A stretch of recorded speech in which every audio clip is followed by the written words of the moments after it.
Yo, what's going on? It's your boy Tony Black, voice of the block. And right now, you tuned in to Ghetto Gossip. And man, today's topic, straight up shaking the internet. It got folks changing sides, and them whispers, they turning into shouts. Tory Lanez, Megan Thee Stallion, and now a man named Bradley James saying that we got it all wrong. Yeah, this one gonna get crazy wild, so y'all make sure y'all stay all the way to the end. Like, comment, and sub to the channel right now. If you ain't hit that sub button, what you waiting on? You already here. And over here, it ain't no sugarcoating. It's real talk only. Back in July 2020, man, the whole world heard the news. Megan got shot and Tory Lanez got blamed for it. Everybody picked a side before the smoke can even be cleared. And then we got that jail phone call that dropped. The one that damn near sealed the coffin in people's mind. That boy Tory Lanez calling from behind bars, man, and he sound very, very shook. If y'all haven't heard it, let y'all check out this phone call. Hello? Hey. Y'all got out safe and everything?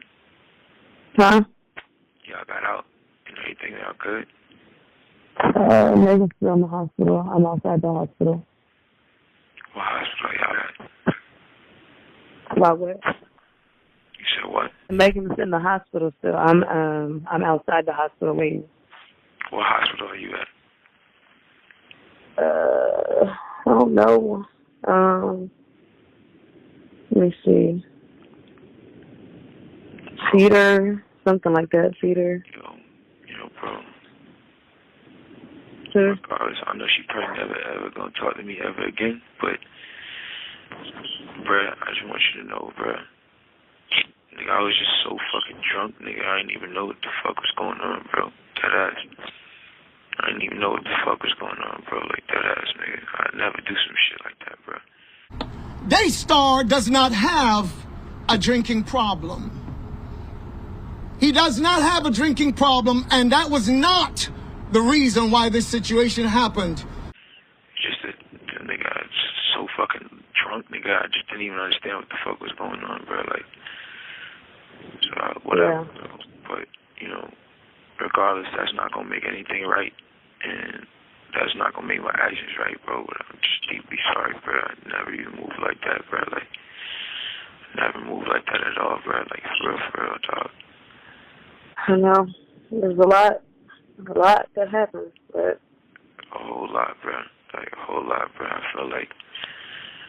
feel crazy, bro. But this day, like, what happened already, bro. I can't take it back, bro. What? I was too drunk, bro. I didn't even know what was going on. Y'all let me know down in the comment section. Does that sound like a guilty man? Does that sound like a man who know he messed up?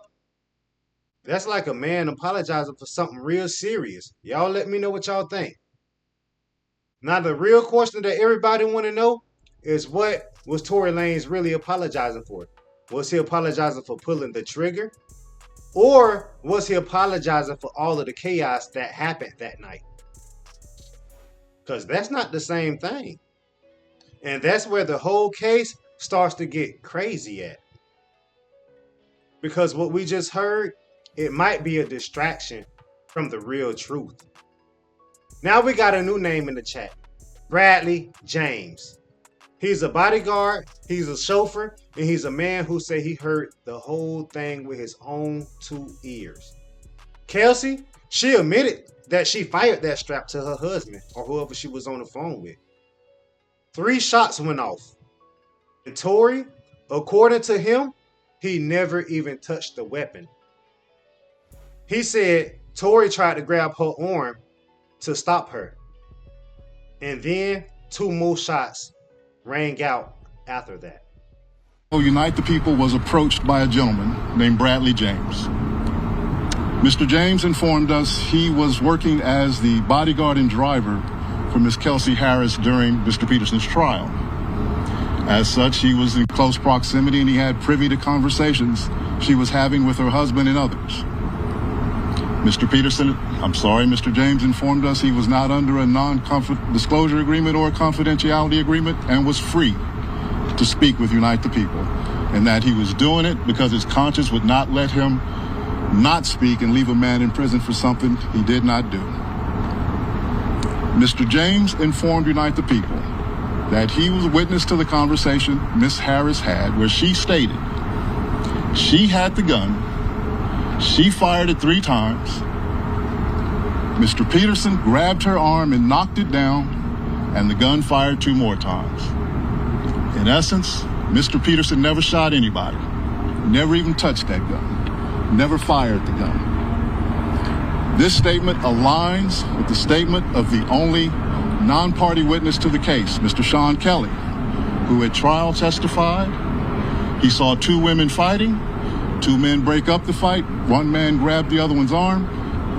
Gunshots came from the passenger side. The passenger side is where Ms. Harris was sitting. Now, if that's true, we got a guy serving a 10-year bid for a crime that he didn't even do. Now, let's get this right, because a lot of folks got it twisted. The whole conviction might have been just based off an inception. No facts, no proof, just bad vibes. Everybody was ready to villainize that boy Tory Lanez from the jump. And they wasn't even trying to ask no questions at all. And you know what? They wanted a scapegoat, and they got it because he was in the right place at the wrong time. Megan, she really didn't say who shot her at first because she said she was scared, and she said she didn't want to get nobody hurt. But allegedly, she probably did get someone hurt. But later on, she said it was Tory Lanez who shot her. The industry moved with that, and the industry moved with that very fast. Because we got labels choosing sides, we got fans choosing sides, and that Protect the Black Women movement, man, it was on full blast. But if Bradley telling the truth, and that means this whole thing was based on a faulty foundation. Now let's keep it real. Man, this is a multi-million-dollar case. Buzz, headlines, clout, screens, and tours. See, a lot of people had stuff to gain. Sometimes in this industry, the truth don't pay as good as a lie. Now everybody talks due process until the story isn't convenient. Now a man came forward and said he heard the confession. Man, where is that same energy that they had before? Now you know what's going to happen next, right? You're going to have people acting like they ain't never support the case. And you're going to have other people digging even deeper. But to the ones that's paying attention, man, they starting to ask the right questions. So y'all, who really shot Megan? Let me know down in the comment section. Who really pulled the trigger that night? And if Tory didn't do it, man, who gonna get that guy all of that time back? See, you can cancel a tour, you can cancel a show, you can even cancel a person. But let me tell you something. One thing you cannot cover, you can't cover the truth. Here, some really, really compelling new evidence that you've never heard before. Our legal team will explain all of that to you. Good morning. We are here today to bring to your attention some information Unite the People believes is exculpatory in Mr. Daystar Peterson's case. Mr. Gianno Caldwell was working on an op-ed for the New York Post regarding Mr. Peterson's innocence. During his work on that op-ed, he became aware of some information in Unite the People's possession regarding a statement that was given to Unite the People by someone with information relevant to that case. The New York Post recently reached out to the prior district attorney, George Gascon, Megan Pete and her representatives, and Kelsey Harris and her representatives. The only party that responded last week was Megan Pete's representatives with a request for more information. A few days later, Mr. Peterson's brutally attacked in his jail cell. And the truth, man, the truth sound a whole lot different right now. It's your boy Tony Black, voice of the block, and you just heard raw, uncut truth on ghetto gossip. Till next time, stay safe, stay sharp, stay dangerous, and stay out the way. I'm out. Peace.